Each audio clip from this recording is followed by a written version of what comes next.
খুলনায় আবারও রহস্যজনক একজন মহিলার লাশ উদ্ধার, এবং আমরা এখন সে ঘটনাস্থলে রয়েছি।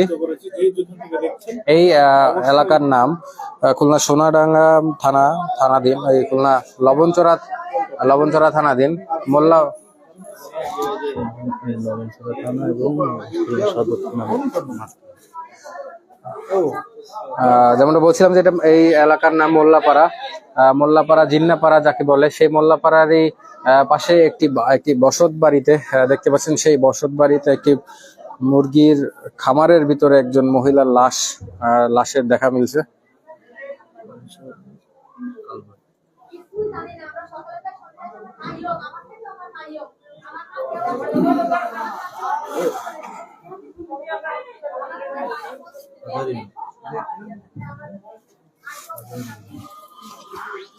আমরা দর্শক আমরা একটু কথা বলার চেষ্টা করি এখানে যেসব বাসিন্দারা রয়েছেন তাদের সাথে।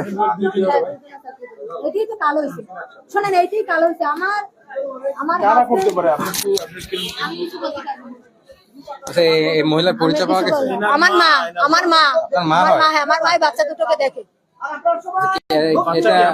হ্যাঁ, আমার বাচ্চা। কবে মারা গেছে? আমি অফিসে গেছি সকালে, এসে দেখি আমার মা ছেলে মেয়ে তিনটাই খুন অবস্থায় পাশের ঘরে। ছেলে মেয়েও সহ? হ্যাঁ, ছেলে মেয়ে সহ।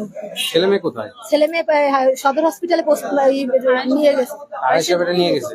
ছেলে মেয়ে বয়স কত? কারণ 12টার সময় হয়েছে, এখন নিয়ে গেছে মনে সান্ত্বনা দেয়। ছেলে মেয়ে বয়স 8 বছর আর 7 বছর।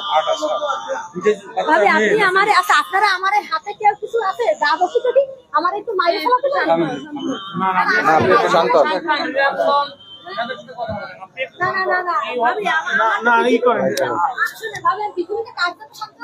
বলেন আমার মুস্তাকে মনে হয় ভাবি না, আপনি বলেন আমি তার জন্য ভাবি, আমি তার জন্য শান্ত হবো।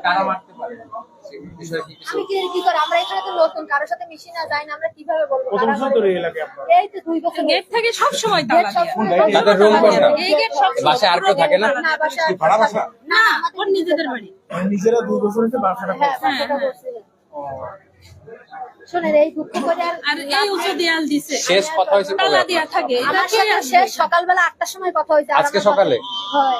তাহলে তো এই হত্যাটাও আজকেই হয়েছে। হ্যাঁ, হত্যা আজকে হয়েছে এবং ওরা 12টার স্কুলে আমার সাথে দেখা হয়েছে, আমার বাচ্চা একসঙ্গে পড়ে।